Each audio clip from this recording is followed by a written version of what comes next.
కర్నూలు జిల్లా ఊరుకుందలోని శ్రీ లక్ష్మీ నరసింహ ఈరన్న స్వామి దేవస్థానంలో గురువారం హుండీ లెక్కింపు కార్యక్రమం నిర్వహించారు. గత 65 రోజుల హుండీ ఆదాయం గణనలో భాగంగా 1,91,864 రూపాయలు వచ్చినట్లు అధికారులు చెప్పారు.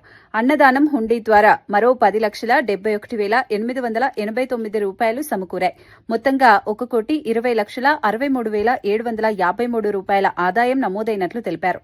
అదనంగా 18 గ్రాముల 200 మిల్లీగ్రాముల బంగారం, 11 కిలోల 400 గ్రాముల వెండి కూడా లభించినట్లు చెప్పారు.